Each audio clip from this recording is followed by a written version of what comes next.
ഏവർക്കും നമസ്കാരം.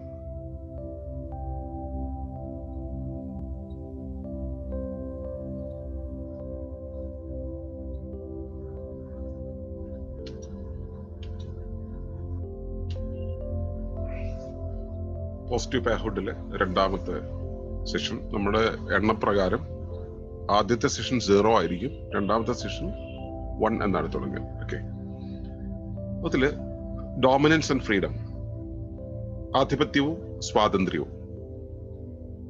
സാധാരണ കുടുംബങ്ങളിൽ ദമ്പതികൾക്കിടയിൽ ഈ ഒരു പ്രശ്നം ഏത് കാലത്തും നിലനിൽക്കുന്നതാണ്. ഓരോരുത്തരും സ്വാതന്ത്ര്യത്തെ എടുക്കുന്നതും ആധിപത്യം സ്ഥാപിക്കുന്നതും അതിൻ്റെയൊക്കെ പുറത്തുള്ള ഒരുപാട് കോൺഫ്ലിക്റ്റുകൾ നമ്മൾ കാണാറുണ്ട്. സത്യത്തിൽ ഈ പദങ്ങളും ഈ ആശയവും നമ്മൾ പറയുന്ന രൂപത്തിലൊന്നും അല്ല സത്യത്തിൽ നിലകൊള്ളുന്നത്. അതിന് കുറെ അർത്ഥതലങ്ങളുണ്ട്, അതുണ്ടാകുന്നതിന് കുറേയേറെ കാരണങ്ങളുണ്ട്. അപ്പൊ അവയിലൂടെ ഒരു പരിചയപ്പെടലാണ്, അതിന്റെ ഒരു സാങ്കേതികത നമ്മളൊന്ന് പരിചയപ്പെടുകയാണ് ചെയ്യുന്നത്. ഈ വിഷയങ്ങളെല്ലാം തന്നെ അല്പം സാങ്കേതിക പരുവത്തിലാണ് പോകുന്നത്. അത് പ്രാഥമികമായിട്ട് നിങ്ങൾക്ക് അതിന്റെ ഒരു ചെറിയ ബുദ്ധിമുട്ട് തോന്നിയേക്കാം. പക്ഷേ അകത്തേക്ക് കയറുമ്പോൾ, നിങ്ങൾ പ്രാക്ടീസിലേക്ക് കയറുന്ന സമയത്ത് ഇവയെല്ലാം തന്നെ നിങ്ങൾക്ക് വല്ലാതെ ഗുണപ്പെടും. ഇത് എവിടെ എന്ത് എന്നുള്ളത് നിങ്ങൾക്ക് മനസ്സിലാക്കാൻ കഴിയും വളരെ കൃത്യമായിട്ട്. ഓക്കെ, അപ്പോൾ നമുക്ക് വിഷയത്തിലേക്ക് കയറാം. Dominance and freedom. ഓക്കെ, നമ്മൾ ഇന്നലെ മനസ്സിലാക്കിയത് എന്താണ് സ്ത്രൈണത, എന്താണ് പൗരുഷം. സ്ത്രൈണതയും പൗരുഷവും സ്ത്രീത്വവും പുരുഷത്വവും അല്ല എന്ന് നമ്മൾ മനസ്സിലാക്കി. അപ്പോ പക്ഷെ അതിൽ ആധിക്യം ഉണ്ടാവുക, സ്ത്രീയിൽ ആധിക്യം ഉണ്ടാവുക സ്ത്രൈണതയായിരിക്കും, പുരുഷനിൽ ആധിക്യം ഉണ്ടാകുക പൗരുഷമായിരിക്കും എന്ന് നമുക്ക് വേണമെങ്കിൽ പറയാം. ചില ഇടങ്ങളിലൊന്നും അങ്ങനെ പോലും ആയിരിക്കില്ല എന്നുള്ളതാണ് അതിന്റെ വസ്തുത. ഓക്കെ, അതില് ഈ ഫെമിനിനിറ്റി അഥവാ സ്ത്രൈണത എന്ന് പറയുന്നത് ആണ് നിലനിൽപ്പിന്, സുസ്ഥിരതയ്ക്ക് ആധാരമെന്ന് ഞാൻ ഇന്നലെ സൂചിപ്പിച്ചിരുന്നു. ഇനി അഥവാ അത് ഓർക്കുന്നില്ലെങ്കിൽ അതൊരു പ്രൈമറി എലമെന്റ് ആയിട്ട് നിൽക്കുന്ന എസെൻഷ്യൽ ആയിട്ടുള്ള കാര്യം അതുണ്ടാകുക എന്നുള്ളത് സസ്റ്റൈനബിലിറ്റി അല്ലെങ്കിൽ സുസ്ഥിരത എന്നുള്ള വിഷയത്തിന് വളരെയധികം പ്രാധാന്യമുള്ളതാണ്. അപ്പോ ഒളിമ്പസ് അല്ലെങ്കിൽ ഗ്രീൻഗ്രോസ് ഫൗണ്ടേഷൻ ഇതിനെക്കുറിച്ച് സംസാരിക്കുന്ന സമയത്ത് സ്വാഭാവികമായിട്ടും സസ്റ്റൈനബിലിറ്റിയുടെ പോയിന്റ് ഓഫ് വ്യൂവിലാണ് സംസാരിക്കുന്നത്. അതുകൊണ്ടാണ് നമ്മൾ ഫെമിനിനിറ്റിയുടെ അടുത്ത് നിന്നുകൊണ്ട് ആ ഒരു വശത്താറ് പക്ഷം ചേർന്നുകൊണ്ട് നമ്മൾ സംസാരിക്കുന്നത്. അങ്ങനെ ഒരു പക്ഷം ഉണ്ടെന്നത് തന്നെയാണ് സത്യം. എന്നാൽ ഡൈനാമിസം എന്ന് പറയുന്നത് നമ്മൾ ഒരു ഇനേർട്ട് ആയിട്ടുള്ള ഒരു അവസ്ഥയിൽ, ഒരു ജഡാവസ്ഥയിൽ പോകുന്നതിന് പകരം നമ്മൾക്ക് ഒരു ചലനാത്മകത നമ്മുടെ ജീവിതത്തിൽ ഉണ്ടാകണമെങ്കിൽ അതിന് മസ്കുലിനിറ്റി ആവശ്യമാണ്. അപ്പോ ഫെമിനിനിറ്റിയും മസ്കുലിനിറ്റിയും ഒരുപോലെ ഒരു സ്ഥലത്ത് മീറ്റ് ചെയ്യുമ്പോൾ, മ്യൂച്വലി എക്സിസ്റ്റ് ചെയ്യുന്ന സമയത്ത് ആണ് ജീവിതം മുൻപോട്ട് പോവുക. ഇതിൽ ഏതെങ്കിലും ഒന്നിന് തനിയെ നിലനിൽക്കാനാവില്ല, അത് ബോധ്യമാവുക. ഒരു സത്തയിലും, അത് ഇപ്പൊ വ്യക്തി എന്നുള്ള സത്തയാണെങ്കിൽ ശരി, ഫാമിലി എന്നുള്ള സത്തയാണെങ്കിൽ, ഫാമിലി എന്നുള്ള സത്തയിലും സ്ത്രൈണതയും പൗരുഷവും ഉണ്ടായിരിക്കും. അപ്പൊ രണ്ടും ഒരുമിച്ച് ഉണ്ടാകുന്ന സമയത്താണ് അത് ഡൈനാമിക് ആയിട്ട് മുൻപോട്ട് പോവുക, ജീവിതം ചലനാത്മകമാവുക, ജൈവമായിരിക്കുക. ഓക്കെ, അതിന്റെ കേടുപാടുകളും അങ്ങനെയുള്ള കാര്യങ്ങളെല്ലാം തീർക്കണമെങ്കിൽ, റെസിലിയൻസ് ഉണ്ടാകണമെങ്കിൽ അതിന് സ്ത്രൈണത ഉണ്ടായേ പറ്റും. അതിന് ജൈവ സ്വഭാവം ഉണ്ടാകണമെങ്കിൽ സ്ത്രൈണത ഉണ്ടായേ പറ്റൂ. അതിന് ചലനാത്മകത ഉണ്ടാവണമെങ്കിൽ പൗരുഷം ഉണ്ടായേ പറ്റൂ. ഇതാണ് നമ്മൾ ഇന്നലെ മനസ്സിലാക്കിയതിന്റെ അടിസ്ഥാന വശം. ഓക്കെ, ഇനി അതില് ഈ കുടുംബം എന്ന് പറയുന്ന ആ ഒന്ന് സമൂഹത്തിന്റെ അവശ്യ ഘടകമാണ്, അടിസ്ഥാന ഘടകമാണ്. സമൂഹം എന്നുള്ള ഒരു എൻറ്റിറ്റി ഇവിടെ നിലനിൽക്കുമ്പോൾ ആ സമൂഹത്തിന്റെ അടിസ്ഥാന ഘടകമാണ് കുടുംബം എന്ന് പറയുന്നത്. ഒരു കുടുംബം എന്ന് പറയുന്നത് പൂർണ്ണമാകുന്നത് എപ്പോഴും പൗരുഷത്തിനും സ്ത്രൈണതയ്ക്കും ആധാരമായിട്ടാണ്. ഇവയുടെ കൂടിച്ചേരലിലാണ് ഒരു കുടുംബം പൂർണ്ണമാകുന്നത്. ഓക്കെ, ഈ ഒരു കുടുംബത്തില് ആണും പെണ്ണും ചേർന്നാൽ ആണ് കുടുംബമാവുക. അങ്ങനെ ഒരു കുടുംബം കൊണ്ട് സൊസൈറ്റി ഉണ്ടാവുക എന്നതിന് അർത്ഥമില്ല കേട്ടോ. അതാണ് ഇവിടെ എടുത്തു സൂചിപ്പിച്ചത്. ഫെമിനിനിറ്റിയും മസ്കുലിനിറ്റിയും അല്ല, ഫീമെയിൽ ആൻഡ് മെയിൽ എന്നുള്ള ആ ഒരു ഫാമിലി, ഇത് രണ്ടും കൂടെ ചേർന്നൊരു ഫാമിലി തന്നെയാണ് സൊസൈറ്റിയെ ഫോം ചെയ്യുന്നത് എന്ന് പറയാൻ കഴിയില്ല. കാരണം സൊസൈറ്റിയിൽ കുറെ ഡെഡ് എലമെന്റുകൾ കൂടെ, ഈ ഡമ്മി എലമെന്റുകൾ കൂടെ ആവശ്യമാണ്. സോഷ്യൽ പ്രൊഡക്ടിവിറ്റി ഉള്ള ഒരു ഫാമിലി എന്ന് പറയുമ്പോൾ മെയിലും ഫീമെയിലും അതിനകത്ത് ഉണ്ടാവണം. അതിനകത്ത് സ്വാഭാവികമായും മസ്കുലിനിറ്റി ഫെമിനൈൻ ആയിട്ടുള്ള ഒരു അവസ്ഥ, ഇത് രണ്ടും ഉണ്ടായിരിക്കും അതിനകത്ത്. ഓക്കെ, ഫാമിലിയുടെ അടിസ്ഥാനം എന്ന് പറയുന്നത് ഫെമിനിനിറ്റിയും മസ്കുലിനിറ്റിയും ആണെന്ന് നമ്മൾ പറഞ്ഞു. അത് അങ്ങനെ തന്നെ ആയിരിക്കണം എന്നില്ല എന്നത് കൂടെ സൂചിപ്പിച്ചു. ഓക്കെ, ഒരു കുടുംബത്തിൽ ആണും പെണ്ണും ചേർന്ന് തന്നെ ആയിരിക്കണം കുടുംബം എന്ന് പറയാൻ കഴിയില്ല എന്നുള്ളതാണ് നമ്മൾ പറഞ്ഞത്. ഓക്കെ, അപ്പോ സ്ത്രൈണതയും പൗരുഷവും രണ്ടു ഭാഗങ്ങളാണ്. ഏതുപോലെ ഒരു നാണയത്തിന്റെ ചിത്രമാണ് ഇവിടെ കാണിച്ചിരിക്കുന്നത്. നാണയത്തെ കുറിച്ച് പറയുമ്പോൾ നിങ്ങൾക്ക് മനസ്സിലാവും, ഒരു നാണയത്തിന് രണ്ടു വശങ്ങളുണ്ട്. രണ്ട് എലമെന്റുകളല്ല, സത്യത്തിൽ രണ്ടു വശങ്ങളാണ്. ഫെമിനിനിറ്റിയും മസ്കുലിനിറ്റിയും രണ്ടു വശങ്ങളാണ്. മെയിൽ ആൻഡ് ഫീമെയിൽ എന്ന് പറയുന്നത് രണ്ട് ഘടകങ്ങളാണ്. ഓക്കെ, അപ്പൊ എന്താണെങ്കിലും അത് നോൺ ഡ്യുവൽ ആണ്, രണ്ടല്ല. എന്നാൽ രണ്ട് മുഖങ്ങളുണ്ട്. ഈ രണ്ട് മുഖങ്ങൾ, രണ്ടല്ലാത്ത രണ്ട് മുഖങ്ങൾ രണ്ട് എൻറ്റിറ്റികളിലായിട്ട് വിതരണം ചെയ്യപ്പെട്ട് നിൽക്കുമ്പോൾ അവയുടെ സിനർജിയിലാണ് ഒരു ഫാമിലി ഉണ്ടാവുന്നത്. സിനർജി എന്ന് വെച്ചാൽ എന്താ? ഒരു ഏകീഭാവത്തിലുള്ള ചലനം, ഏകീഭാവത്തിലുള്ള പ്രവർത്തനം. ഒന്നിലധികമുള്ള വസ്തുക്കൾ അല്ലെങ്കിൽ വ്യവസ്ഥകൾ ഒരുമിച്ച് ചേരുമ്പോൾ അവ ഒരുമിച്ച് ചേരുമ്പോൾ ഉണ്ടാകുന്ന ആ ഒരു കൂട്ടായ പ്രവർത്തനം, കൂട്ടായ പ്രവർത്തനത്തിനുണ്ടാകുന്ന ആകത്തുക, അത് നൽകുന്ന സൗന്ദര്യം, അത് നൽകുന്ന ഗുണങ്ങൾ, ഇതെല്ലാം കൂടെ ചേർന്നാണ് സിനർജി എന്ന് പറയാം. അപ്പോ മെയിലും ഫീമെയിലും മസ്കുലിനിറ്റിയും ഫെമിനിനിറ്റിയും രണ്ടും കൂടെ ചേർന്നതാണ് ഒരു കുടുംബം എന്ന് പറയുന്നത്. ആ കുടുംബത്തിന്റെ ആകത്തുക എന്ന് പറയുന്നത് ഇവ ചേരുന്നതിന്റെ സിനർജിയാണ്. അല്ലാതെ അത് രണ്ടും ചേർന്ന്, ആണും പെണ്ണും ചേർന്നാൽ കുടുംബമായി എന്നല്ല അർത്ഥം. ആണും പെണ്ണും ചേരുമ്പോൾ ഉണ്ടാകുന്ന എല്ലാം, അതിന്റെ സൗന്ദര്യം, അതിന്റെ സാധ്യത, അതിന്റെ പരിമിതി, ഇതെല്ലാം കൂടെ ചേർന്നതാണ് ഫാമിലി എന്ന് പറയുന്നത്. ഓക്കെ, അപ്പൊ നമ്മൾ ഈ സിനർജി എന്നുള്ള പദത്തെ നമ്മൾ ഒന്നും മനസ്സിലാക്കേണ്ടി വരും ഈ ഒരു കോണ്ടെക്സ്റ്റിൽ. സിസ്റ്റംസ് ലോ അനുസരിച്ചാണ് നമ്മൾ ഇതിനെ എല്ലാം പറയുന്നത്. സിസ്റ്റംസ് ലോ എന്ന് വെച്ചാൽ വ്യവസ്ഥാ നിയമം. നിങ്ങൾ കൂടുതൽ പഠിച്ചു പോകുന്തോറും നിങ്ങൾ അതിനെക്കുറിച്ച് വ്യക്തമായി ബോധ്യപ്പെടും. കാരണം നമ്മൾ ഇവിടെ കൈകാര്യം ചെയ്യുന്ന മുഴുവൻ വിഷയങ്ങളും സിസ്റ്റമിക് തിങ്കിങ്ങിനകത്തുകൂടെയാണ് പോകുന്നത്. ഓക്കെ, അപ്പോ സിസ്റ്റംസ് ലോ അനുസരിച്ച് സിനർജി ഓഫ് എലമെന്റ്സ് ആണ് സിസ്റ്റമായി മാറുന്നത്. ഒരു സൈക്കിളിന്റെ ഘടകഭാഗങ്ങളെല്ലാം കൂടെ ഒരുമിച്ച് വെച്ച് കഴിഞ്ഞാൽ അതൊരു സൈക്കിൾ ആവില്ല. അത് വിശേഷമായ രീതിയിൽ സമ്മേളിപ്പിച്ച് അതിനെ ആ വിശേഷമായ രീതിയിൽ പ്രവർത്തിപ്പിച്ചു പോകുമ്പോഴാണ് സൈക്കിളായി മാറുന്നത്.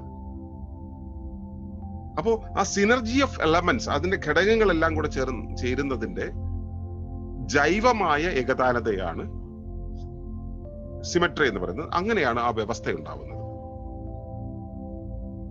എപ്പോഴെങ്കിലും ഈ ജൈവമായ ഏകതാനതയുണ്ടല്ലോ, ഇവയുടെ കൂടിച്ചേരലുണ്ടല്ലോ, ആ കൂടിച്ചേരൽ ഒഴിവാകുന്ന സമയത്ത്, അതിലെ ആ സിനർജി എന്നുള്ളത് കുറയുന്ന സമയത്ത്, ഇപ്പൊ 100% സിനർജിയിലേക്ക് പോയി എന്നിരിക്കട്ടെ, അതാണ് ഒരു പുതിയ സൈക്കിൾ എന്ന് പറയുന്നത്. കുറച്ച് ഓടിക്കഴിയുമ്പോൾ അതിന്റെ ചെയിന് ലൂസാവും, കമ്പി ഒടിയും, പിന്നെ സീറ്റിൽ ദ്വാരം വരും, അല്ലെ? കുട്ടികളുടെ കയ്യിലേക്കാണ് സൈക്കിൾ ഇടുന്നത് വെച്ചാൽ ഒരുപാട് പ്രശ്നം ഉണ്ടാവും. അപ്പൊ അതിന്റെ സിനർജി കുറഞ്ഞു വരും. അത് എൻട്രോപ്പി, പ്രക്ഷുബ്ധത എന്നുള്ള അവസ്ഥയിലേക്ക് കൊണ്ടുപോകും. വണ്ടി ഓടുന്ന സമയത്ത് കടകട ശബ്ദം വരും, സീറ്റ് കിടന്ന് ആടും, ടയർ ആ വഴിക്കും ഈ വഴിക്കും ഒക്കെ പോകും, ചിലപ്പോൾ പഞ്ചറായി വരും. അത് എൻട്രോപ്പിയിലേക്ക് പോകും. എൻട്രോപ്പിയിൽ പോകുമ്പോൾ നമ്മൾ എന്താ ചെയ്യുക? ഇങ്ങനെ ഒരു സൈക്കിൾ കഴിയുമ്പോൾ നമ്മൾ ഉടനെ വർക്ക്ഷോപ്പിൽ കൊണ്ടുപോകും. അതിൽ ചില ഭാഗങ്ങളൊന്നും സൈക്കിളുമായിട്ട് യോജിക്കാൻ പറ്റാത്ത രീതിയിലായി തീർന്നുണ്ടാവും. അപ്പൊ നോൺ കോമ്പാറ്റബിൾ ആയിരിക്കും. അതിനെ നമ്മൾ എടുത്ത് ദൂരെ കളയും. ഓക്കെ, അതെന്താവും? ആ വെളിയിലേക്ക് കളയുന്നത് എന്താണ് സംഭവിക്കുക? സ്വാഭാവികമായിട്ടും അത് പരിസ്ഥിതിയിലേക്ക്, ഈ വ്യവസ്ഥയ്ക്ക് വെളിയിലുള്ള സ്ഥലത്ത് അതൊരു പാഴ് ആയി മാറും. ഒരു വേസ്റ്റ് ആയിട്ട് മാറും. ഇതാണ് സിസ്റ്റംസ് ലോയുടെ ഒരു നിയമം. ഇതാണ് അതിന്റെ പ്രമാണം. ഇങ്ങനെയാണ് ആ സിനർജി, ഒരു വ്യവസ്ഥ ഉണ്ടാകുന്നതിൽ അതിൽ വസ്തുക്കൾ ചേർന്നുണ്ടാകുന്നത്. നമ്മൾ ഇവിടുത്തെ ഈ കോണ്ടെക്സ്റ്റിലുള്ള കാര്യമാണ് പറയുന്നത് കേട്ടോ. ഇതാണ് പ്രമാണം. ഓക്കെ, നമ്മള് ഈ കാലത്ത് ജീവിക്കുന്നത്, ഈ പ്രമാണത്തെ നമ്മൾ എവിടെയാണ് നമ്മൾ പഠിക്കാൻ പോകുന്നതെന്ന് മനസ്സിലായിക്കോളൂ. നമ്മൾ ഈ കാലത്ത് ജീവിക്കുന്നത് ന്യൂക്ലിയർ ഫാമിലിയിലാണ്. ഓക്കെ, അണുകുടുംബങ്ങളിൽ. അവിടെ മിനിമൽ ആയിട്ടുള്ള സിനർജിയാണുള്ളത്. എങ്ങനെയാന്ന് വെച്ചാൽ ആകെ 2 വ്യക്തികളുണ്ട്. ഒരു കുടുംബം ഫോം ചെയ്യാൻ ആകെ 2 വ്യക്തികൾ, ഒരു പുരുഷനും സ്ത്രീയും. ഇവരാണ് 2 വ്യക്തികൾ. അപ്പോ സിനർജി എന്ന് പറയുന്നതിന്റെ എലമെന്റുകൾ വളരെ കുറവാണ്. കൂട്ടിപ്പിടിക്കാനും എളുപ്പമാണ്, കൂട്ടിപ്പിടുത്തം പോകാനും എളുപ്പമാണ്. ഇത് രണ്ടും സംഭവിക്കാം. മിനിമൽ സിനർജിയാണ് അവിടെ ഉണ്ടാവുക. അവിടെ മിനിമം എലമെന്റുകളാണ് അതിനകത്തുള്ളത്. ആകെ 2 പേര്. അതും എല്ലാവർക്കും ഇഷ്ടമെന്ന് വെച്ചാൽ ഉടനെ തന്നെ നമ്മള് കല്യാണം കഴിഞ്ഞതിന്റെ പിറ്റേന്നാള് തന്നെ തനിച്ച് പോയി താമസിക്കണം, ഒരു വീട് എടുക്കണം, അവിടെ ചെറിയൊരു സെറ്റപ്പ്. നമ്മുടെ ഡ്രീമാണ്, നമ്മൾ അസ്പയർ ചെയ്യുന്ന സംഭവമാണ്. അങ്ങനെ ചെയ്തിട്ടുണ്ടെങ്കിൽ അതുണ്ടാകുന്നത് എന്താണ് ഈ പറഞ്ഞു വരുന്നത് ന്യൂക്ലിയർ ഫാമിലി എന്നുള്ള അവസ്ഥ. ഓക്കെ,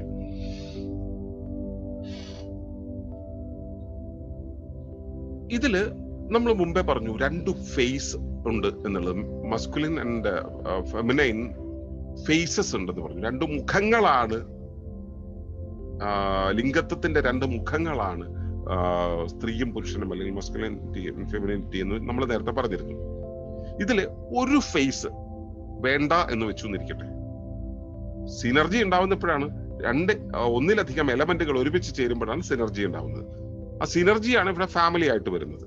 ഓക്കെ, അതിൽ ഒരു ഫേസ്, 2 പേരിൽ ഒന്ന്, ആ ഒരു ഫേസ് പോയി കഴിഞ്ഞിട്ടുണ്ടെങ്കിൽ ഈ ഫാമിലി എന്നുള്ള എൻറ്റിറ്റി ഇല്ലാണ്ടായി. പിന്നെ മനസ്സിലായില്ലേ? അത് നമ്മുടെ പിടിന്ന് പോകും. ആ സംഭവം പിന്നെ എക്സിസ്റ്റ് ചെയ്യില്ല ഇവിടെ. ഓക്കെ,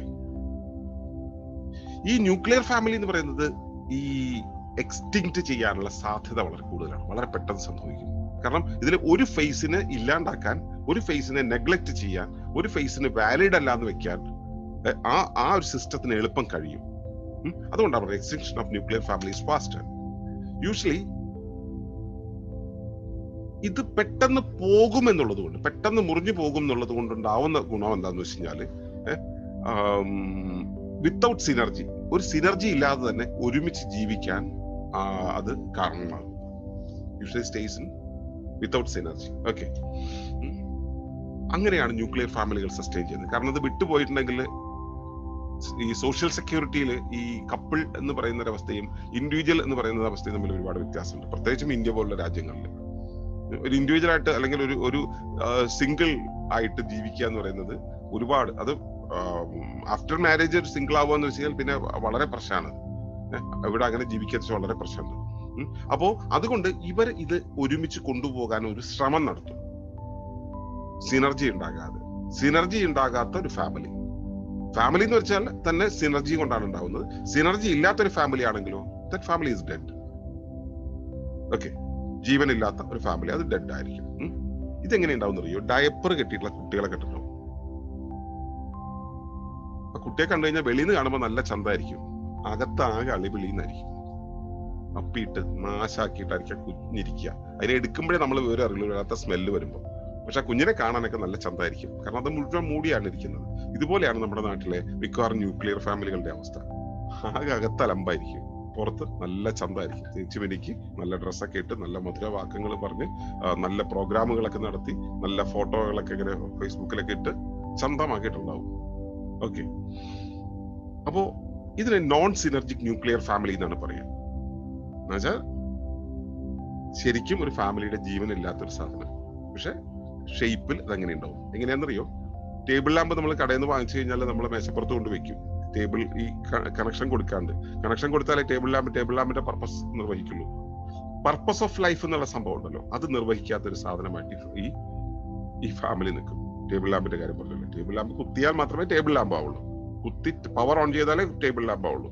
അതല്ലാതെ മേശപ്പുറത്ത് കൊണ്ടുവച്ചാൽ ടേബിൾ ലാമ്പ് ആവില്ല. പേര് ടേബിൾ ലാമ്പ് എന്നാണ്. അതുപോലെ ഫാമിലി എന്നുള്ളതിന് പേര് ഫാമിലി എന്നാണ്, പക്ഷെ അത് ഫാമിലി ആയിട്ട് അത് എന്താണോ സെർവ് ചെയ്യേണ്ടത്, എന്താണോ, എന്തിന്റെ ഫൗണ്ടേഷൻ സ്റ്റോൺ ആണോ അത്, ആ സംഭവം, ആ ഉത്തരവാദിത്തം അത് നിർവഹിക്കാതെ പോകും. ഓക്കെ, അങ്ങനെ വരുമ്പോ അതില് ഈ ഒരു ഫാമിലിയില് ഒരു ന്യൂക്ലിയസ് ഉണ്ടാവും. ഏതൊരു വ്യവസ്ഥയ്ക്കും അതിലൊരു ന്യൂക്ലിയസ് ഉണ്ടാവും. അതിൽ സെൽഫ് ഡിക്ലെയർഡ് ആയിട്ടുള്ള ന്യൂക്ലിയസ് ഉണ്ടാവും. ആ ന്യൂക്ലിയർ എന്താണെന്ന് വെച്ച് കഴിഞ്ഞാൽ അവർക്ക് തോന്നും, ഞാൻ ആണ് ഇതിന്റെ കേന്ദ്രം, ഈ ഫാമിലി ഞാനാണ് ക്രിയേറ്റ് ചെയ്തത്, അല്ലെങ്കിൽ ഞാൻ ആണ് ഇതിന്റെ ആധാരം എന്ന് തോന്നും.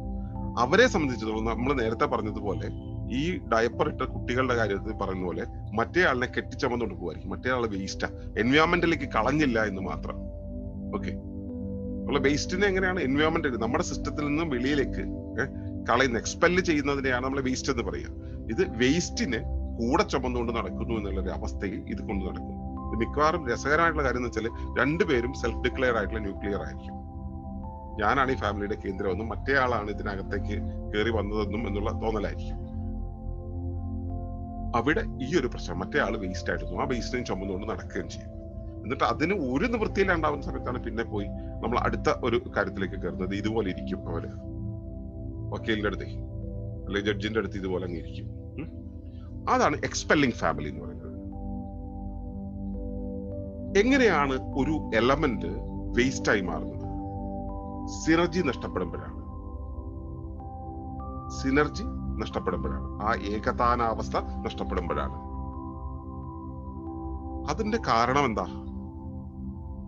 വ്യക്തിപരത. വ്യക്തിപരത നമ്മളെ പൂർണ്ണമായിട്ടും സിനർജി ഇല്ലാതെയാക്കും. മുമ്പേ ഉള്ള ഫോണിൽ കണ്ടല്ലോ, രണ്ടുപേരും ആലിംഗനബദ്ധരായി നിൽക്കുന്ന സമയത്തും രണ്ടുപേരും രണ്ട് മൊബൈലിലേക്കാണ് നോക്കുന്നത്. ആ ഒരൊറ്റ സാധനം വീട്ടിലുണ്ടെങ്കിൽ മതി സിനർജി പോയി കിട്ടാൻ. മൊബൈൽ എന്നുള്ള സാധനം വീട്ടിലുണ്ടെങ്കിൽ തന്നെ സിനർജി പോയി കിട്ടും. അതിന്റെ അപ്പുറത്തേക്കാണ് ഇൻഡിവിജ്വലിസം എന്നുള്ളത്. ഇൻഡിവിജ്വലിസം ഉണ്ടെങ്കിൽ പൂർണ്ണമായിട്ട് സിനർജി അങ്ങ് പോയി കിട്ടും. സിനർജി എന്ന് വെച്ചാൽ ഏകതാനത, ഒരുമിച്ച് നിൽക്കുന്ന അവസ്ഥ, ഒരുമിച്ച് നിൽപ്പ് എന്ന പ്രതിഭാസം. ഓക്കെ, ആ ഒരുമിച്ച് നിൽപ്പ് എന്നുള്ള പ്രതിഭാസം എന്ന് പറയുന്നത് വെറും ഒരുമിച്ച് ചേരലല്ല, അതിന് ഒരുപാട് അർത്ഥതലങ്ങളുണ്ട്. ഓക്കെ, ഈ സിനർജിയാണ് കുടുംബത്തെ നിലനിർത്തുന്നത്. കുടുംബം എന്നുള്ളത് ഒരു ബേസിക് എൻറ്റിറ്റി ആണ് കേട്ടോ. ഈ സാമൂഹ്യ വ്യവസ്ഥിതി മനുഷ്യ സമൂഹത്തെ കുറിച്ചല്ല ഞാൻ പറയുന്നത്. മനസ്സിലാക്കണം, പ്രകൃതിയാകുന്ന ആ മഹാസംവിധാനത്തിൽ, പ്രകൃതിയാകുന്ന ജൈവ സംവിധാനത്തിനകത്ത് ഒരു എലമെന്റ് ആണ്, റീപ്രൊഡക്റ്റീവ് കേപ്പബിലിറ്റി ഉള്ള ഒരു എലമെന്റ് ആണ് ഫാമിലി ഡൊമൈൻ എന്ന് പറയുന്നത്. സിനർജിയാണ് അതിനകത്ത് ഘടകങ്ങളുടെ സിനർജി, ഏകതാനതയാണ് അതിനെ നിലനിർത്തുന്നത്. അതിനകത്തുള്ള ആളുകൾ മനസ്സിലാക്കേണ്ടതുണ്ട്, എക്സ്പെല്ലിംഗ് ഫാമിലികളിലെ ആളുകൾ മനസ്സിലാക്കേണ്ടതുണ്ട്, ആണുങ്ങൾ മനസ്സിലാക്കേണ്ടതുണ്ട്, ഫീമെയിൽ ആണ് അതിന്റെ ന്യൂക്ലിയസ്. ഫീമെയിൽ ആണ് അതിന്റെ ന്യൂക്ലിയസ് എന്ന് മെയില് മനസ്സിലാക്കേണ്ടതുണ്ട്. ഫീമെയിലിന് മനസ്സിലാക്കേണ്ടതുണ്ട്, ആണാണ് അവിടുത്തെ ആ ഡൈനാമിക് സൊസൈറ്റിയിൽ ഇങ്ങനെ ഒരു കുടുംബം നിൽക്കുന്ന സമയത്ത് ആണാണ്, ആണത്തമാണ് ആ ഫാമിലിയെ ഡൈനാമിക് ആക്കുന്നത്.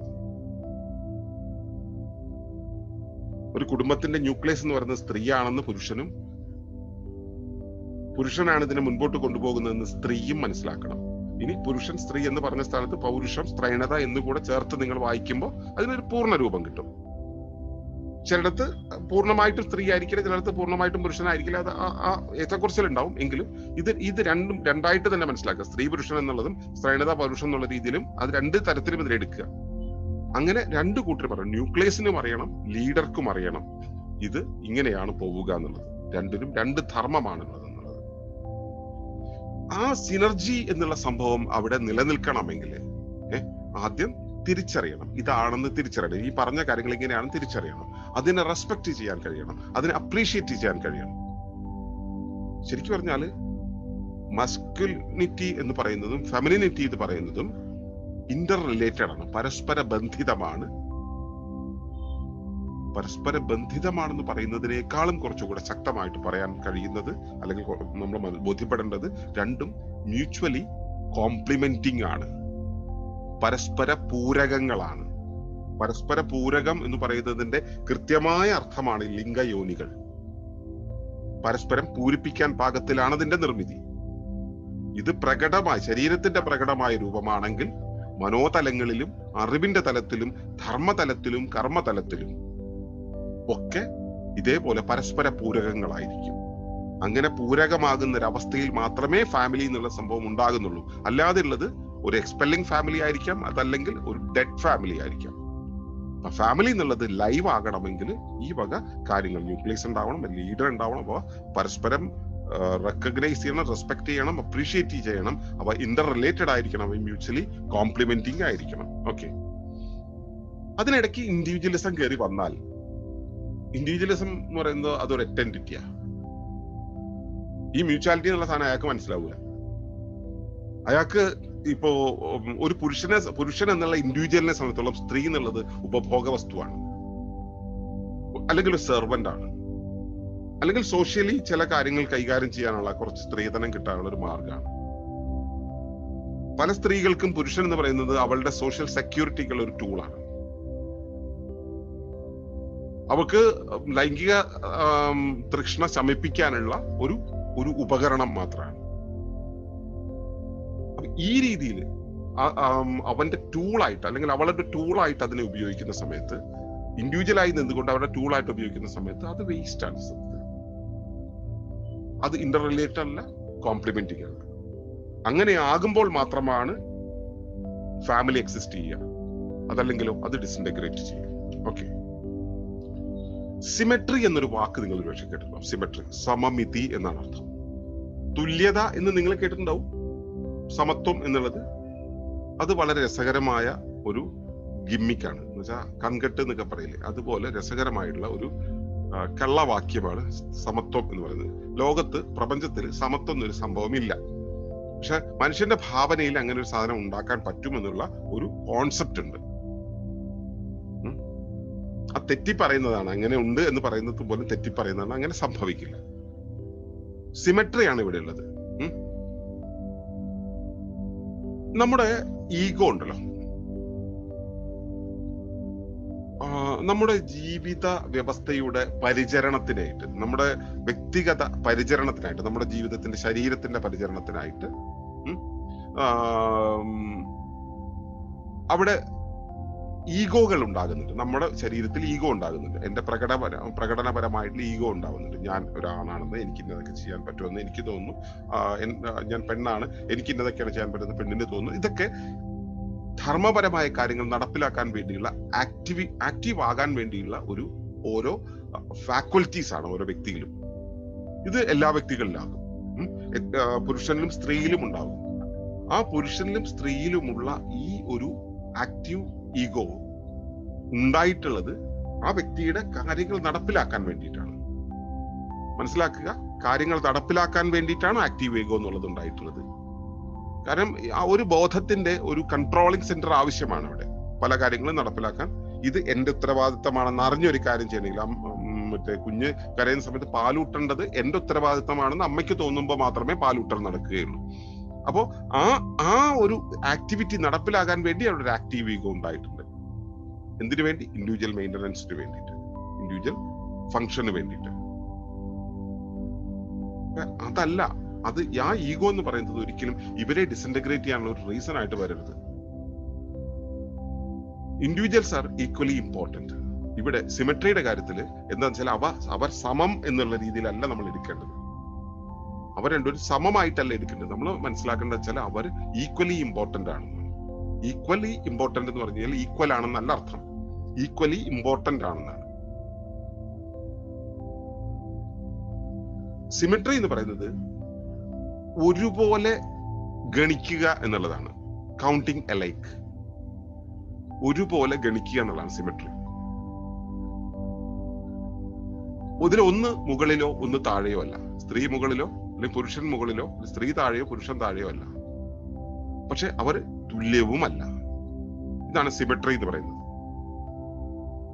അപ്പോ ഇക്വാലിറ്റി എന്ന് പറയുന്നത്, നമ്മളിപ്പോ സ്ത്രീ പുരുഷ സമത്വം എന്നൊക്കെ പറയില്ലേ, ഇതൊക്കെ ഒരു ഒന്നാം തരം ഗിമ്മിക്കാണ്. അത് സാധ്യമല്ല. അത് അങ്ങനെയല്ല അതിന്റെ നിർമ്മിതി. രണ്ടും മുകളിലോ താഴെയല്ല, രണ്ടും രണ്ടാണ്. സ്റ്റിയറിംഗ് വീലും ടയറും ഒരുപോലെയാണെന്ന് പറയുന്ന പോലെ രണ്ടിന് രണ്ട് തരം ധർമ്മങ്ങളാണ്. Okay, equality is not possible in family and also in nature. നമ്മൾ ഫാമിലി എന്നുള്ളത് നമ്മൾ എടുത്ത് കൈകാര്യം, എല്ലാവരും വീട്ടിനകത്തിരുന്ന് നോക്കുന്നത് കൊണ്ട് അത് കാണുന്നു. നമ്മൾ എവിടെ പോയാലും എങ്ങനെ ആയാലും എന്ത് ചെയ്താലും അവിടെ എല്ലാം കാണുന്നത് നേച്ചറാണ്. അപ്പൊ നേച്ചറിനെ വെച്ച് നോക്കുന്നതാണ് കുറച്ചുകൂടി എളുപ്പം, ഈസി ആയിട്ടുള്ളത്. അവിടെ ഇക്വാലിറ്റി എന്നുള്ളത് ഒരിക്കലും സാധ്യമല്ല എന്നുള്ളത് നമുക്ക് കാണാൻ കഴിയും. അത് മനസ്സിലാക്കാൻ. ഓക്കെ, ഈ സിമെട്രിയുടെ തന്നെ കുറച്ചുകൂടെ കാര്യങ്ങൾ പറയാം. അതില് ഇക്വാലിറ്റി എന്ന് പറയുന്ന ഒരു ആശയമാണ്. ഇങ്ങനെ ഒരു സംഭവം, ആ ഈക്വാലിറ്റി എന്നുള്ള ആശയം നമ്മൾ എവിടെയെങ്കിലും നടപ്പിലാക്കാൻ പോയാൽ അത് ഒരു കൃത്രിമ അവസ്ഥയാണ്, കൃത്രിമമായിട്ടുള്ള ഒരു നിയമമാണ്. അത്തരം ഒരു നിയമത്തെ നമ്മൾ ആക്ടിവേറ്റ് ചെയ്യാൻ പോയിട്ടുണ്ടെങ്കിൽ ഉണ്ടാകുന്നത് എന്താണെന്ന് വെച്ചാൽ പൊരുത്തക്കേടുകളുടെ പ്രളയമാണ് ഉണ്ടാവുക. നിരന്തരമായിട്ടുള്ള പൊരുത്തക്കേടുകൾ, അതിന്റെ പ്രളയമാണ് നമുക്ക് അവിടെ ഉണ്ടാവുക. ഓക്കെ ഓക്കെ അപ്പോ ഫാമിലി ഒരു ഒരു ഒരു ഏകദാനാവസ്ഥയിലേക്ക് പോകണം എന്നുണ്ടെങ്കിൽ, സിനർജിയിൽ പോകണം എന്നുണ്ടെങ്കിൽ സിമെട്രിയിലേക്ക് പോകണം എന്നുള്ളതാണ് ആവശ്യം. ഈക്വൽ ആവുകയല്ല, സിമെട്രി, ഏകതാനാവസ്ഥയിലേക്ക് പോകുന്നതിന് വേണ്ടിയുള്ള വഴി എന്ന് പറയുന്നത് സമമിതിയിൽ, സമരീതിയിൽ, സമമായി കൗണ്ട് ചെയ്യേണ്ടതുണ്ട്.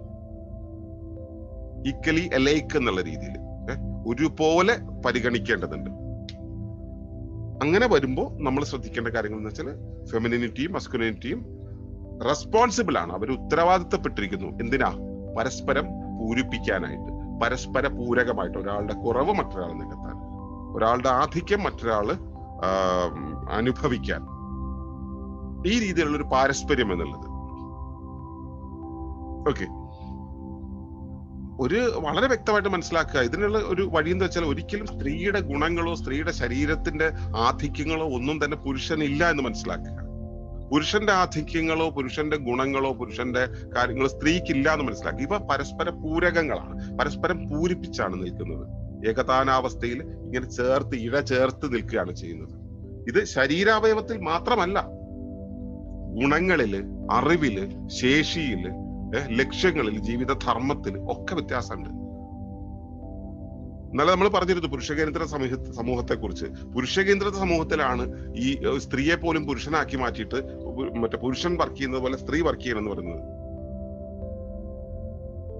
ഓക്കെ, അങ്ങനെയല്ല, അത് മറ്റൊരു രൂപത്തിലാണ്. ഒരിക്കലും സ്ത്രീക്ക് ചെയ്യാൻ കഴിയുന്നത് പുരുഷന് ചെയ്യാൻ കഴിയില്ല, പുരുഷന് ചെയ്യാൻ കഴിയുന്നത് സ്ത്രീക്ക് ചെയ്യാൻ കഴിയില്ല. രണ്ട് തരമാണ്, രണ്ട് വഴിയാണ്. ഓക്കെ, മ്യൂച്വൽ ഫുൾഫിൽമെന്റ് ഉണ്ടെങ്കിൽ, പരസ്പരം പൂരിപ്പിക്കാൻ കഴിയുന്നുണ്ടെങ്കിൽ സ്ത്രീയും പുരുഷനും പൂർണ്ണമാകും. പരസ്പരം പൂരിപ്പിക്കുന്നില്ലെങ്കിൽ സ്ത്രീയും പൂർണ്ണമല്ല, പുരുഷനും പൂർണ്ണമല്ല. അത് വ്യക്തമായി മനസ്സിലാക്കണം. സ്ത്രീയും പുരുഷനും പരസ്പരം പൂർത്തീകരിക്കുമ്പോൾ മാത്രമാണ് ഓരോന്നും പൂർണ്ണമായി മാറുക.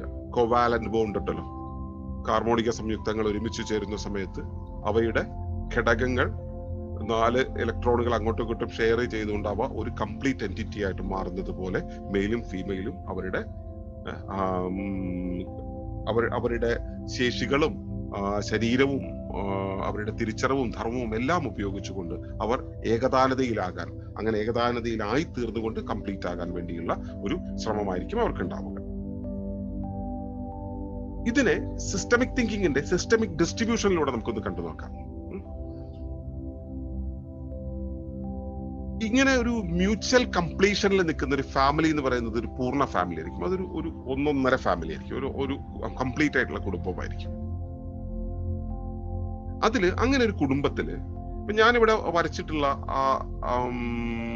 എന്താ പറയാ, ഈ ആക്സിസ് നോക്കുക. ഇതില് ഓക്കെ, എക്സ് ആക്സിസ് എന്ന് പറയുന്നത് ഇവിടെയുള്ള ഈ ആക്സിസ് ആണ്. അഹം നിൽക്കുന്ന ഇടം എന്നുള്ളതിന്റെ തൊട്ട് താഴെ കാണുന്ന, മുകളിൽ നിന്ന് താഴത്തേക്ക് ഒഴുകി വരുന്ന അല്ലെങ്കിൽ താഴ്ന്ന മുകളിലേക്ക് ഒഴുകി പോകുന്ന ഒന്ന്. ഓക്കെ, ഇതാണ് എക്സ് ആക്സിസ് എന്ന് പറയുന്നത് ഈ ചിത്രത്തിൽ. ഓക്കെ, ഇത് ഹൊറിസോണ്ടൽ ആണ്, ഹൊറിസോണ്ടൽ. ഓക്കെ, അതില് ഫാമിലി എന്ന് പറയുന്ന ആ ഒരു എൻറ്റിറ്റിയെ നമ്മൾ നടുവിലായിട്ട് പ്ലേസ് ചെയ്യുകയാണെങ്കിൽ അതിലെ മെയിലിനെ അതിന്റെ റൈറ്റ് സൈഡും ഫീമെയിലിനെ ലെഫ്റ്റ് സൈഡും, അല്ലെങ്കിൽ തിരിച്ച് അതേ നിലയിൽ തന്നെ അതേ ലെവലിൽ തന്നെ നമുക്ക് പ്ലേസ് ചെയ്യാം. ഒരു ഗ്രാഫ് വരയ്ക്കുമ്പോൾ നമ്മൾ മെയിൽ ഇപ്പുറത്താണ്, ഫീമെയിൽ ഇപ്പുറത്താണ്, സമത്തിൽ നമുക്ക് ഇങ്ങനെ നിർത്താം. സമം എന്ന് പറയുന്നത് എന്താ അർത്ഥത്തിലാണെന്ന് മനസ്സിലാക്കാം. സമമിതിയാണ് നമ്മൾ ഉദ്ദേശിക്കുന്നത്. സമമിതിയിൽ നമുക്ക് നിർത്താൻ കഴിയും. ഓക്കെ, അപ്പോ ഈ എക്സ് എന്ന് പറയുന്ന രേഖ, നമ്മളെ എക്സും വൈയും നമ്മൾ അങ്ങനെ സ്കൂളിൽ പഠിച്ചിട്ടുണ്ടാവുമല്ലോ. ആ എക്സും വൈയും, ആ എക്സിന് 0 എന്ന് പറയുന്ന പൊസിഷന്റെ ഇടതും വലതുമായിട്ട് മെയിലിനെയും ഫീമെയിലും നിർത്താം. ഇതുപോലെ നമ്മുടെ വീട്ടിൽ വേറെ മനുഷ്യരുണ്ടെന്ന് വെച്ച് കഴിഞ്ഞാല് അവരെ ഒക്കെ നമുക്ക് ഈ എക്സിന്റെ പല തലങ്ങളായിട്ട് നിർത്താൻ പറ്റും. അതാണ് ഫാമിലി എന്ന് പറയുന്നത്. നമ്മുടെ ഒരു ഫാമിലി എന്ന് പറയുന്നത് ആ രൂപത്തിലാണ് നമുക്ക് അതിനെ വിതരണം ചെയ്യാൻ കഴിയുക. എല്ലാത്തിനെയും ഈക്വൽ ആയിട്ട് നമുക്ക് കൊണ്ടുപോകാൻ കഴിയും. ഓക്കെ, ഈ ഫാമിലി എന്ന് പറയുന്നത്, ഫാമിലിയിലെ എൻറ്റിറ്റിയുടെ കാര്യമാണ് ഈ പറഞ്ഞത് കേട്ടോ. ഇപ്പൊ ഫാമിലി എന്ന് പറയുന്നത് എക്സ് എന്നുള്ള ഒരു പ്ലെയിനിലാണ് നിൽക്കുന്നത്.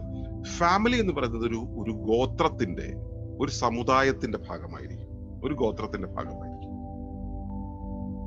ഒരു കുലത്തിന്റെ ഭാഗമായിരിക്കും. ഈ കുലം എന്ന് പറയുന്നത് ഈ എക്സിൽ വരുമോ? വരില്ല. ഇവിടെ ഈ ചിത്രത്തില് സെഡ് ആക്സിസിൽ കുറെ വരകൾ കുറുകെ കൊടുത്തിരിക്കുന്നുണ്ട്, കുറെ മാർക്കുകൾ 1 2 3 എന്ന് എഴുതാൻ ഭാഗത്തിൽ കുറെ വരകൾ ഇട്ടിരിക്കുന്നത് കണ്ടോ. അതില് 1 എന്നുള്ള ലെവലിലായിരിക്കും ക്ലാൻ അല്ലെങ്കിൽ ഗോത്രം ഉണ്ടാവുക, കുലം ഉണ്ടാവുക. അങ്ങനെ കുറെ കുലങ്ങൾ ചേർന്നിട്ടുള്ള ഒരു ജീവമണ്ഡലം എന്ന് പറയുന്നതായിരിക്കും അടുത്തത്.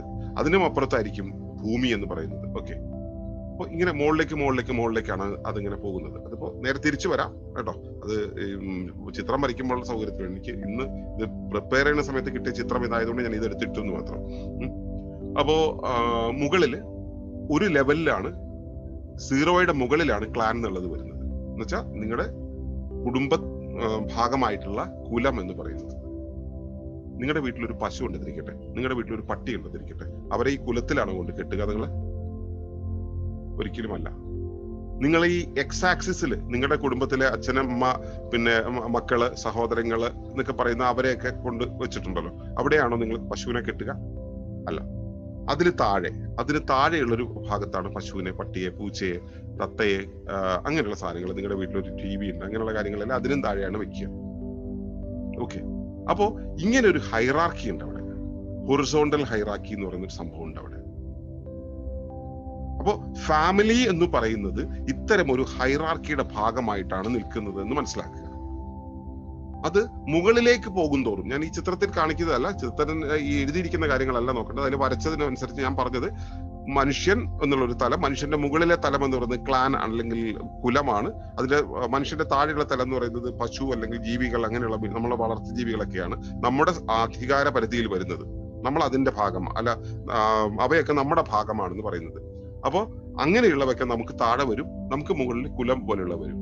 ഈ മുകളിലേക്ക് പോകുന്തോറും ഇത് വലുതായി വരും. അപ്പൊ ഞാൻ ഇരിക്കുന്ന ഒരു തലമുണ്ടല്ലോ, ഇത് ഞങ്ങളൊക്കെ കൂടെ ചേർന്നിട്ടാണ് ഒരു ഫാമിലി എന്ന് പറയുന്നത്. അപ്പൊ ഈ ഫാമിലി എന്ന് പറയുന്നത് ഞാനിനേക്കാളും, എന്റെ ഇണയേക്കാളും, ഞാനും ഇണയും ചേർന്ന് ഞങ്ങൾക്കുണ്ടായ മക്കളെക്കാളും, ഞങ്ങളെ ഇവിടെ സ്വരുക്കൂട്ടിയ ഞങ്ങളുടെ മാതാപിതാക്കളെക്കാളും ഒക്കെ വലിപ്പത്തിലുള്ളതായിരിക്കും തൊട്ട് മുകളിലുള്ള ലെവൽ എന്ന് പറയുന്നത്. മുമ്പേ പറഞ്ഞു ക്ലാൻ വലുതാണ്, കുലം എന്ന് പറയുന്നത്. ആ കുലത്തിന്റെ തൊട്ട് താഴെയുള്ള അവസ്ഥയുണ്ട് ഫാമിലി എന്ന് പറയുന്നത്. ആ ഫാമിലി എന്ന് പറയുന്നത് ഞാൻ എന്നുള്ള ഇൻഡിവിജ്വലിനേക്കാളും വലുതായിരിക്കും. ഓക്കെ, ഒന്ന് മനസ്സിലായോ? അപ്പോ ആ വലുതായിരിക്കുന്നതാണ് ആ വ്യവസ്ഥ തന്നെ, എന്ന് വെച്ചാൽ കുടുംബം എന്നുള്ള വ്യവസ്ഥ തന്നെ വലുതാണ്. ആ വ്യവസ്ഥയുടെ ആ ഒരു ക്രമത്തെ മനസ്സിലാക്കാണ് ഈ ചിത്രം. ഇത് നമ്മുടെ പാഠത്തിലുള്ളതാണ് കേട്ടോ. മറ്റുള്ളതെല്ലാം നമ്മൾ അവിടെ നിന്ന് ഇതിന് തൊട്ടു മുമ്പുള്ള ചിത്രവും ഈ ചിത്രമൊക്കെ ഇതിന്റെ കൂടെ ഉള്ളതാണ്.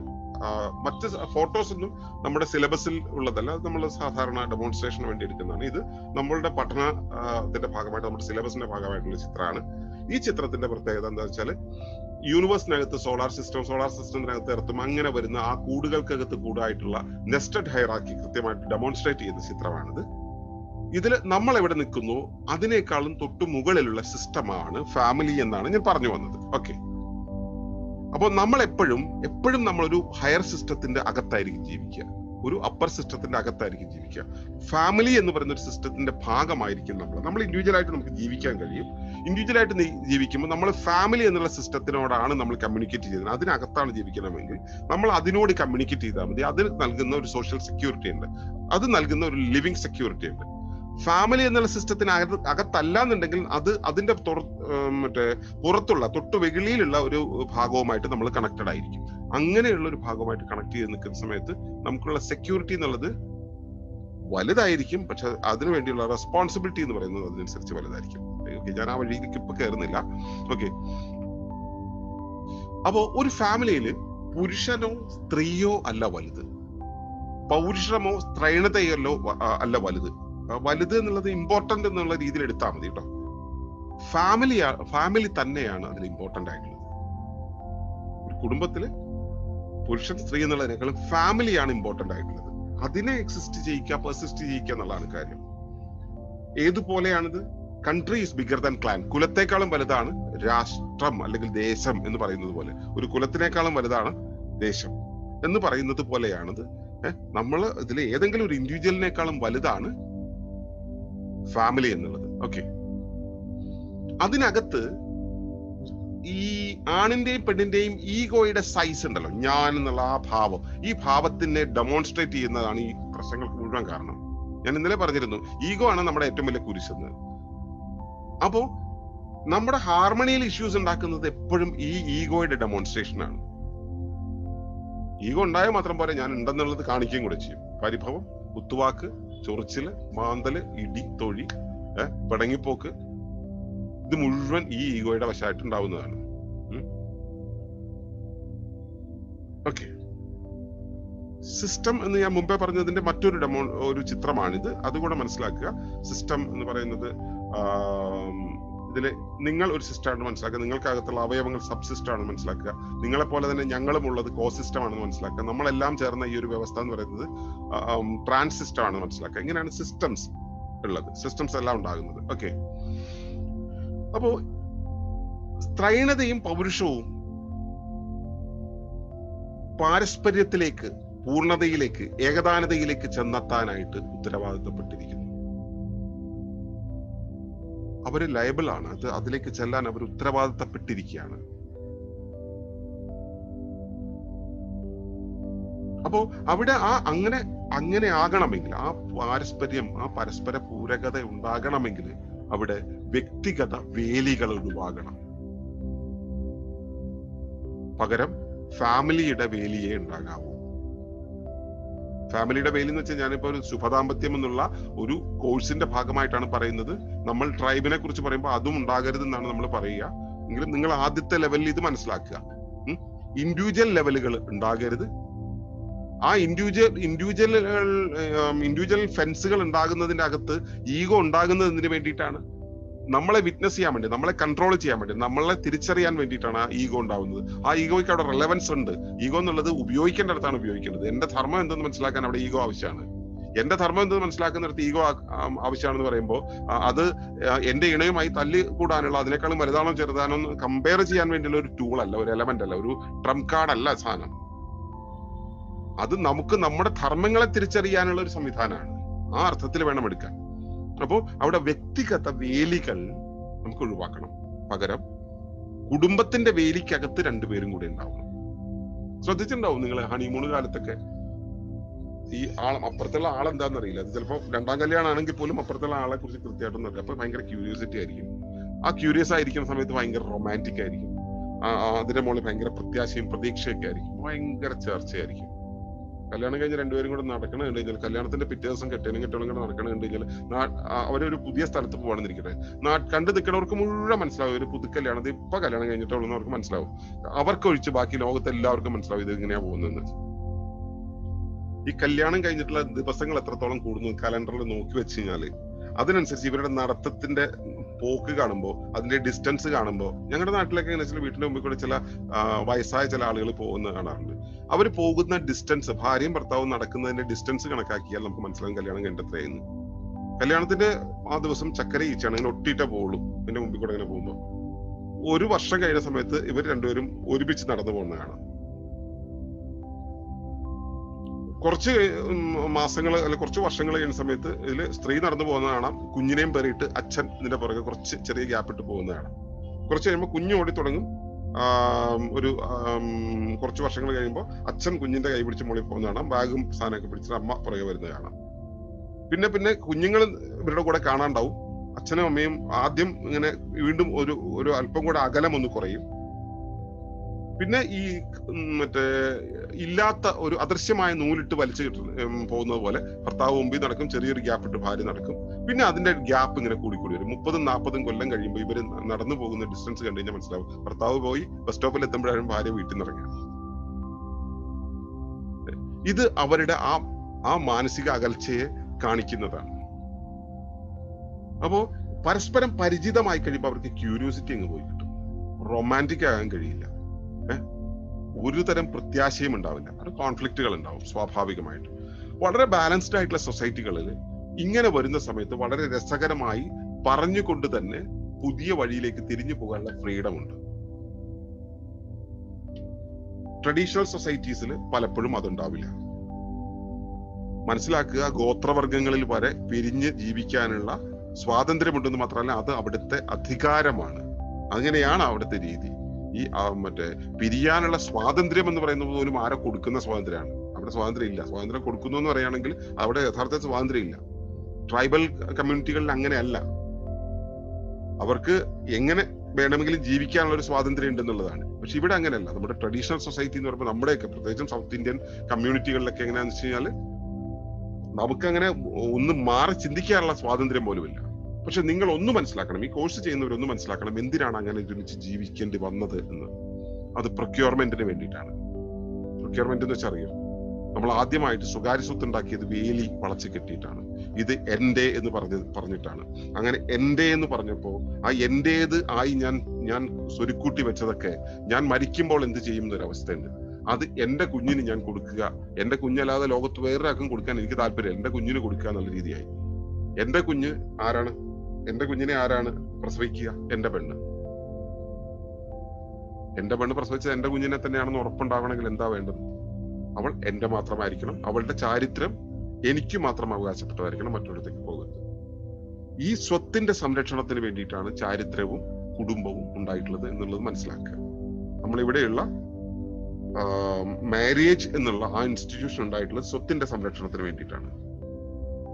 അവർക്ക് ഡിസിൻറ്റഗ്രേറ്റ് ചെയ്യാനുള്ള സ്വാതന്ത്ര്യമില്ല. അതുകൊണ്ടാണ് പലപ്പോഴും ഈ ക്രിസ്ത്യൻ ഫാമിലീസിലും ഒക്കെ തന്നെ ഡിസിൻറ്റഗ്രേറ്റ് ചെയ്യാനുള്ള സ്വാതന്ത്ര്യം പൂർണ്ണമായിട്ടും സഭാ നിയമങ്ങൾ പ്രകാരം അതിന് നിഷേധിക്കുന്നത്. ഓക്കെ. പിന്നെ മറ്റു ചില കമ്മ്യൂണിറ്റികളിലാണെന്ന് വെച്ച് കഴിഞ്ഞാൽ അങ്ങനെയല്ല വരുന്നത്. അവിടെ പിരിയാനുള്ള സ്വാതന്ത്ര്യം വളരെയധികം ഉണ്ട്. പക്ഷെ സ്ത്രീക്ക് സ്വാതന്ത്ര്യം, പുരുഷന് മാത്രമാണ് സ്വാതന്ത്ര്യം. അപ്പൊ അങ്ങനെയുള്ള അത് ഈ ട്രഡീഷണൽ സൊസൈറ്റിയിൽ എന്താണെങ്കിലും ഇങ്ങനെയുള്ള ചില കുറെ നൂലാമാലകളുണ്ട്. ഓക്കെ. നമ്മളിവിടെ പറഞ്ഞു വരുന്നത് നമുക്ക് വേണ്ടത് ഈ ഡോമിനൻസും ഫ്രീഡവും തമ്മിലുള്ള ആ രണ്ടിന്റെയും ഇടയിലുള്ള ഒരു ഭാഗമാണ് മ്യൂച്വൽ കോമ്പാറ്റബിലിറ്റി എന്ന് പറയുന്നത്, പരസ്പര പൂരകത എന്ന് പറയുന്നത്. ഈ നൃത്ത ശില്പം കണ്ടോ, ഇത് ഇംപ്രവൈസേഷൻ ആണ്. രണ്ട് നർത്തകര് ചേർന്നുണ്ടാകുന്ന ഇംപ്രവൈസേഷൻ ആണ്. ഈ ഇംപ്രവൈസേഷൻ എന്ന് പറയുന്ന ആ ഒരു അവസ്ഥ ഇണകൾക്കിടയിൽ ഉണ്ടാകുന്ന ഒരു അവസ്ഥയുണ്ട്. ആ മ്യൂച്വൽ കോമ്പാറ്റബിലിറ്റി എന്ന് പറയുന്നത് എങ്ങനെയാണ് എന്നുള്ളത് അതാണ് നമ്മൾ പരിശോധിക്കേണ്ടത്. അത് തുടങ്ങുന്നത് പരസ്പരമുള്ള മനസ്സിലാക്കലിലാണ്. ആദ്യം സ്വയം മനസ്സിലാക്കേണ്ടതുണ്ട്. വാട്ട്, വേർ, വെൻ, ഹൗ, ഇതൊക്കെ എന്താണിത്, എങ്ങനെയാണിത്, എന്തുകൊണ്ടാണിത് എന്നുള്ളതിനെ കുറിച്ച്, പർപ്പസ് ഓഫ് ലൈഫിനെ കുറിച്ചൊക്കെ അന്വേഷിക്കുന്നില്ല. അതേപോലെ എന്തുകൊണ്ടാണിത് എന്ന് നമുക്ക് മനസ്സിലാകണം. എങ്ങനെയാണിത്, എപ്പോഴാണ്, ഏത് കാലഘട്ടത്തിലാണ്, ഞാൻ ഏത് ഏജിലാണ് എന്നത് മനസ്സിലാക്കണം. അവിടെയാണ് ഇത് തുടങ്ങുന്നത്, മ്യൂച്വൽ കോമ്പാറ്റബിലിറ്റി എന്നുള്ള സംഭവം തുടങ്ങുന്നത്. നമുക്ക് ഫെമിനൈൻ ആൻഡ് മസ്കുലിൻ സ്ട്രക്ചറിനെ കുറിച്ചുള്ള ഒരു സെൻസ് ഉണ്ടാവണം. അത് ഫാമിലിയുടെ സ്ട്രക്ചറിനെ കുറിച്ച് മനസ്സിലാക്കണം, സോഷ്യൽ സ്ട്രക്ചറിനെ കുറിച്ച് മനസ്സിലാക്കണം, കോസ്മിക് സ്ട്രക്ചറിനെ കുറിച്ച് മനസ്സിലാക്കണം. കാരണം അതിനകത്താണ്, ആ സിസ്റ്റത്തിനകത്താണ് നമ്മൾ നിൽക്കുന്നത്. ആ ഹൈറാർക്കി ഓർക്കുക, അതിനകത്താണ് നിൽക്കുന്നത്. ആ നിയമങ്ങൾ പോലെയേ നമ്മളും വർക്ക് ചെയ്യുള്ളൂ. നമുക്ക് നമ്മുടെ ഇഷ്ടത്തിന് ജീവിക്കാൻ കഴിയില്ല. നമുക്ക് പ്രകൃതിയുടെ അകത്ത് ജീവിക്കുമ്പോൾ പ്രകൃതിയുടെ നിയമങ്ങൾക്ക് വിരുദ്ധമായി, പ്രകൃതിയുടെ നിയമങ്ങൾക്ക് വെളിയിലായി നമുക്കൊരു ജീവിതം ജീവിക്കാൻ കഴിയില്ല. അപ്പൊ ഇത് മനസ്സിലാക്കണമെങ്കിൽ കോസ്മിക് സ്ട്രക്ചർ മനസ്സിലാക്കണം, സോഷ്യൽ സ്ട്രക്ചർ മനസ്സിലാക്കണം, ഫാമിലി സ്ട്രക്ചർ മനസ്സിലാക്കണം. ഇതിനകത്ത് ഇൻഡിവിജ്വൽ സ്ട്രക്ചറും ഫിസിയോളജിക്കൽ സ്ട്രക്ചറും ഒക്കെ നമ്മൾ മനസ്സിലാക്കേണ്ടി വരും. ഓക്കെ. ഈ ഒരു ബോധം, ഏത് ഈ സ്ട്രക്ചറിനെ കുറിച്ച് മനസ്സിലാക്കുന്ന, എന്ത്, എവിടെ, എങ്ങനെ എന്നുള്ളത് മനസ്സിലാക്കുന്ന ആ ഒരു അവസ്ഥ നമുക്ക് സെൽഫ് അണ്ടർസ്റ്റാൻഡിങ് തരും. ഞാൻ ആര് എന്ന ബോധ്യം തരും. പരസ്പരം ആരാണ് ഇത്, നമ്മൾ തമ്മിലുള്ള മ്യൂച്വാലിറ്റി എന്താണെന്നുള്ള ആ മനസ്സിലാക്കൽ ഉണ്ടാവും. മ്യൂച്വൽ മെർജൻസ്, ആ പരസ്പരമുള്ള ഇഴചേരൽ, ആ ചേർന്നിരിക്കൽ, അതിലേക്ക് നമ്മളെ നയിക്കും. പലപ്പോഴും ദ ഫെൻസ് ഓഫ് ഈഗോ എന്നുള്ളതിന്റെ നമ്മുടെ അഹത്തിന്റെ വേലിക്കെട്ടുണ്ടല്ലോ, അതിന്റെ പ്രാധാന്യം എന്ന് വെച്ചാൽ എവിടെയാണ് ഇത് പ്രാധാന്യം ഉണ്ടാകുന്നത്, എവിടെ വരെയാണ് അതിന് പരിധിയുള്ളത്, എത്രത്തോളമാണ് ഇത് സുതാര്യമാകേണ്ടത് എന്നതിനെ കുറിച്ചുള്ള കൃത്യമായ അവസ്ഥയെ കുറിച്ച് നമുക്ക് റിയലൈസ് ചെയ്യാൻ കഴിയും. ഓക്കെ.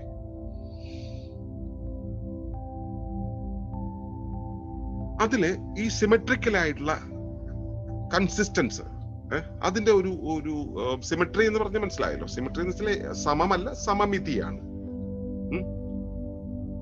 അതിനെക്കുറിച്ച് നമുക്ക് ബോധ്യമുണ്ടാകും. ഓക്കെ. വ്യത്യസ്തമായിട്ടുള്ള ഫങ്ഷൻസ് ആണ് നമുക്ക് മനസ്സിലാവും. എന്റെ ഇണയും ഞാനും രണ്ടു തരം ഫങ്ഷനുകളിലാണ് നിലനിൽക്കുന്നത് എന്ന് എനിക്ക് മനസ്സിലാവും. രണ്ടു തരം രുചികളിലാണ്, രണ്ടു തരം താല്പര്യങ്ങളിലാണെന്ന് മനസ്സിലാവും. രണ്ടു തരം താല്പര്യങ്ങൾ എന്നുള്ളത് എന്റെ ധർമ്മത്തെ മുന്നോട്ട് നയിക്കാൻ വേണ്ടിയാണത്. എന്റെ ധർമ്മം, എന്റെ ടേസ്റ്റുകൾ എന്ന് പറയുന്നത് എന്റെ ധർമ്മത്തെ മുന്നോട്ട് നയിക്കേണ്ടത് എങ്ങനെയാണെന്ന് എന്നെ ബോധിപ്പിക്കാൻ വേണ്ടിയാണ്. അയാളുടെ ടേസ്റ്റുകൾ വ്യത്യസ്തമാകുന്നത് അയാളുടെ ധർമ്മത്തെ ബോധിപ്പിക്കാൻ വേണ്ടിയിട്ടാണ്. അത് അയാൾക്ക് മനസ്സിലാകാനും ഇത് എനിക്ക് മനസ്സിലാകാനും വേണ്ടിയാണ്. ഞങ്ങൾ ഒരുമിച്ചായിരിക്കുമ്പോൾ അയാളുടേത് എനിക്കും നിന്റേത് അയാൾക്ക് മനസ്സിലായി പരസ്പരം പൂരിപ്പിച്ച് പോകുവാൻ വേണ്ടിയാണ്. അല്ലാണ്ട് ഒരുപോലെ ആകാൻ വേണ്ടിയിട്ടല്ല. ഞാൻ കഴിക്കുന്ന ഭക്ഷണം തന്നെ അയാൾ കഴിക്കണം എന്ന് പറയുന്നത് അതല്ല. ഓരോരുത്തരുടെയും രുചികളിൽ മാറ്റമുണ്ടാകുന്നത്, താല്പര്യങ്ങളിൽ മാറ്റമുണ്ടാകുന്നത് പോലും ഇത്തരത്തിലാണ്. ആ സിമെട്രിയാണ്, ആ സിമെട്രിക്കൽ ആയിട്ടുള്ള കൺസിസ്റ്റൻസ് ആണ് ആ കാര്യം. ഓക്കെ, ഈ മ്യൂച്വൽ ആയിട്ടുള്ള ആ ഒരു ഫുൾഫിൽമെന്റ് ഉണ്ടല്ലോ, ഇങ്ങനെ പരസ്പരം ഡിഫറൻസസ് മനസ്സിലാക്കുന്നു, ആ ടേസ്റ്റുകളിലെ വ്യത്യാസം മനസ്സിലാക്കുന്നു, ഫങ്ഷൻസിലെ വ്യത്യാസം മനസ്സിലാക്കുന്നു, അതിന്റെ സിമെട്രിയെ മനസ്സിലാക്കുന്നു. ഈ സിമെട്രി മനസ്സിലാക്കുന്ന സമയത്ത് തന്നെയാണ് നമുക്ക് ആ ഒരു ഫുൾഫിൽമെന്റ് ഉണ്ടാവുക. അതാണ് ഫാമിലിക്ക്, കുടുംബത്തിന് അതിന്റെ ധർമ്മനിർവഹണം നടപ്പിലാക്കാൻ കാരണമാവുക. ഇത്തരം ഒരു ബോധ്യം നമുക്കുണ്ടെങ്കിൽ, ഈ ഒരു ബോധ്യമുണ്ടെങ്കിൽ അത് നമ്മളുടെ കുടുംബത്തെ ആരോഗ്യകരമായി കൊണ്ടുപോകും. റൈറ്റ്? ഇത്രയും നമ്മൾ പറഞ്ഞു വന്നാലും ഫ്രീഡം എന്നുള്ളൊരു കാര്യം പറഞ്ഞില്ല. അപ്പൊ അതുകൂടെ ഒന്ന് പറഞ്ഞ് അവസാനിപ്പിക്കാം നമുക്ക്. വളരെയധികം ആഴത്തില് കെട്ടുറപ്പുള്ള ഒരു കുടുംബം ഉണ്ടെന്നിരിക്കട്ടെ, ഒരു ഫാമിലി, ഒരു ഗ്രൂപ്പ് ഫാമിലി, ഒരു വലിയ ഫാമിലി ഉണ്ടെന്നിരിക്കട്ടെ. ആ ഫാമിലിയിലെ ആളുകൾക്ക്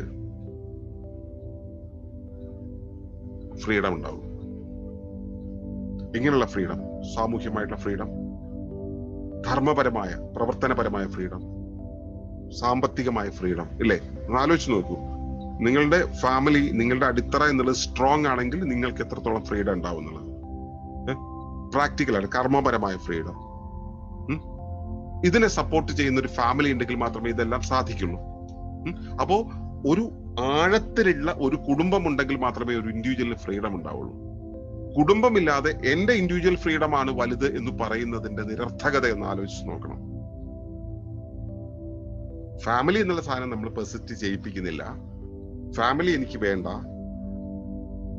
എന്നുവെച്ചാൽ കല്യാണം കഴിഞ്ഞു, ഭാര്യയും ഭർത്താവ് ഒരുമിച്ച് ജീവിച്ചു, തല്ലിപ്പിരിഞ്ഞു, എനിക്ക് ഈ ഫാമിലി വേണ്ട, ഞാൻ എന്റെ സ്വാതന്ത്ര്യത്തിന് ജീവിക്കാൻ പോകുന്നത്. എവിടെയാണ് സ്വാതന്ത്ര്യം കിട്ടാന്ന് ആലോചിച്ച് നോക്കണം.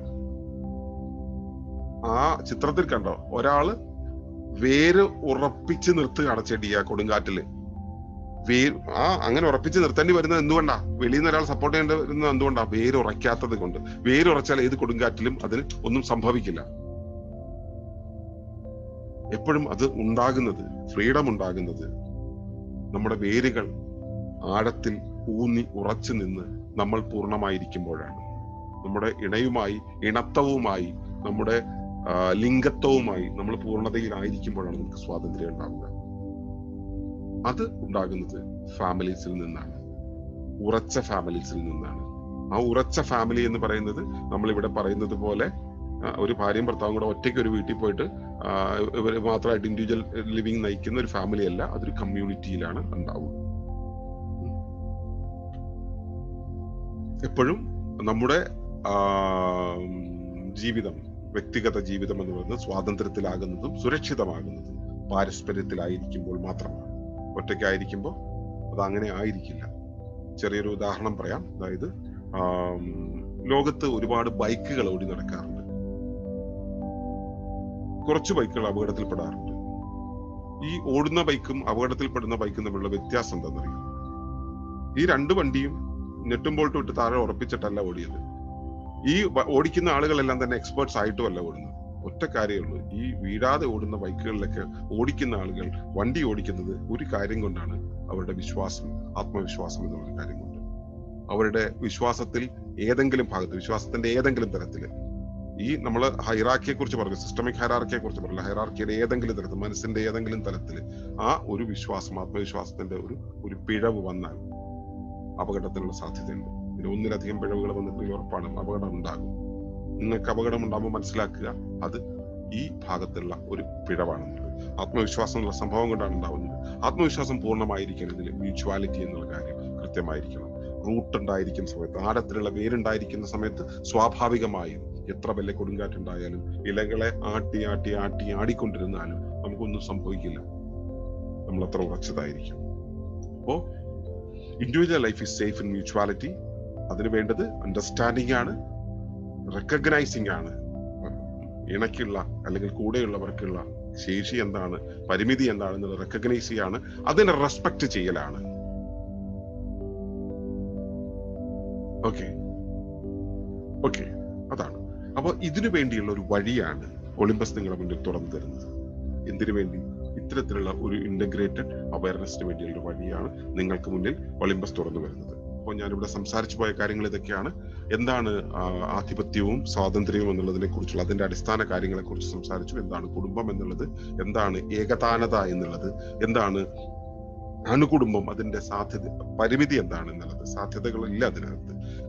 പിന്നെ നാശമാകുന്ന ഫാമിലികൾ എങ്ങനെയാണ് ഉണ്ടാകുന്നത് എന്നുള്ളത് മനസ്സിലാക്കി. സിമെട്രി, സമമിതി എന്നുള്ളത് എന്താണെന്നുള്ളതും, വ്യവസ്ഥാ വിതരണം എങ്ങനെയാണെന്നുള്ളതും, വ്യവസ്ഥ എന്താണെന്നും, പരസ്പരം എങ്ങനെയാണ് അനുരൂപനം ചെയ്ത് നിൽക്കുക എന്നുള്ളതിനെ കുറിച്ച്, ഫാമിലിയിലെ ആളുകൾ എങ്ങനെ അനുരൂപനം ചെയ്യേണ്ടത് എന്നുള്ളതിനെ കുറിച്ച് പറഞ്ഞു. അതിന്റെ അകത്ത് നിന്നും ഈ ഉറപ്പുണ്ടാകുമ്പോൾ മാത്രം നമുക്കുണ്ടാകുന്ന ഒരു അവസ്ഥയാണ് ഫ്രീഡം എന്നും, അതൊരിക്കലും ആധിപത്യത്തിൽ നിന്നുള്ള വിടുതലല്ല എന്നും ഒക്കെയാണ് ഞാൻ സൂചിപ്പിച്ചത്. ഓക്കെ, അപ്പോ എനിക്കിവിടെ പറയാനുള്ള സന്ദേശം എന്ന് പറയുന്നത്, male and female are symmetrically important for the existence of a family. Where one understands this truth, there the freedom arises.